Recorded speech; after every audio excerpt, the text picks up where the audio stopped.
good to see you again. My name is Mark. I'm the personal training director here at BodyBusiness, and with me today for week 3 of our push-up series, I got my man Ross Boudreau here. He is going to demonstrate push-ups for us, and if you have any questions, come and see him out here in the weight room. Where we're going to go today, we're going to talk about how moving your hand position is going to allow you to shift the emphasis on the muscles of the upper body as well as the core as we move forward in our push-up progressions. So as a review, real quickly, Ross is going to walk into his normal push-up position, which we've seen a couple of times already in previous sequences right here. He's lining up his hands roughly over his shoulders. As he comes down, you're going to see this forearm in a straight line, head, neck, and heels looking good. So he's working the front of the shoulders, the back of the arm, and his chest, as well as a whole lot of midsection, that magical core that we always talk about to keep him nice and straight.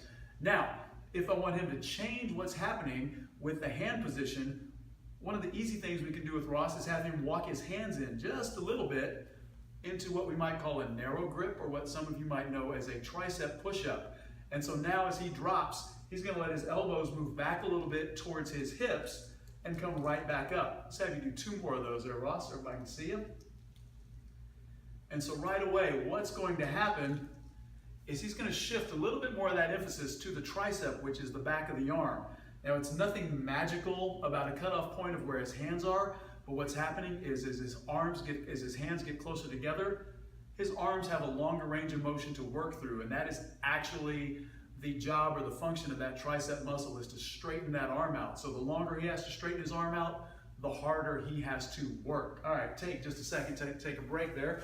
So that's going to shift that to the back of the arm, although he's still working the chest and the shoulders as well. Now, continuing to change the hand positions, other things we can do with Ross here. Come on down right there. And we're going to try one hand in that tricep position and one hand all the way out. So it's going to look like one arm is going to do a tricep push-up, one other arm is going to do a conventional push-up. So he'll take his right arm, walk it outside of shoulder width, while keeping his left arm in narrow. And now in this offset position, oh, he's getting a little different experience here, still working both sides of the body, but just slightly differently. And then with the offset hands, the core is going to have to work a little more to stabilize. Then he can walk and switch.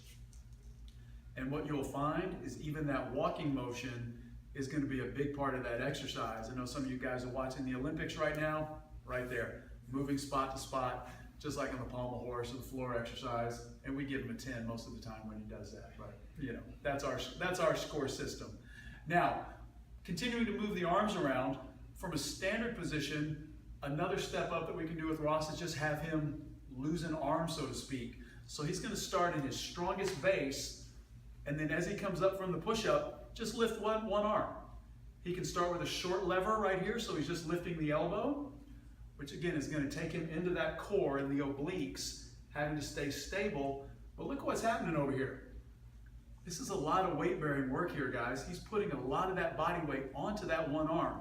So even if he doesn't do a whole lot of them, that is fantastic weight-bearing work on the wrists, the shoulders, the upper arm, and helping to build that bone density as well as the strength. So we're really happy to add that. Once he gets that, we'll give it one more shot. He can take that short lever and then now add in a long lever. So this is going to be a push-up with a single arm rotation. So he's going to come all the way around, controlled both ways, and rotating. So now again, still working the muscles that we've seen with the push-up, but adding in even more of the full body connection right there, taking that midsection, stabilizing through the legs, and putting the whole thing together. Now, a final thing we can do with adjusting the arm position and the hand position with the push-ups is possibly making some exceptions for some of you that might have some hand and wrist issues. So this compression, this bend back, might not feel so great for some of you. If you've got dumbbells sitting around the house or anything that gives you a straight edge, we can now line Ross up here with the push-up, and if you tune in and look closely here, his wrist is now much straighter than it might be on the floor. Then from there, he can perform his standard push-up, narrow, wide, kind of walking the hands out in different positions wherever it feels best. And then, hey, he's got these dumbbells, and I got a strong guy like Ross, we might even kill 2 birds with 1 stone. As he finishes the push-up, we're going to ask him to add a row. If you're pressed for time, he has just worked everything on the front side of the body, and now he's working the upper back and the bicep as well with what some people call the renegade row. It's a push-up and a pull. Give that a shot anytime you really feel ready to challenge yourself. So, hope you enjoyed getting to watch Ross work out today. I enjoyed getting to do that a little bit more than having to do that myself. We will be back next week to put all 3 weeks of our push-ups together in one big program that you can do in 10 minutes when you're at the house and you can't make it here to see us at Body Business. Have a great week. We'll see you at the gym.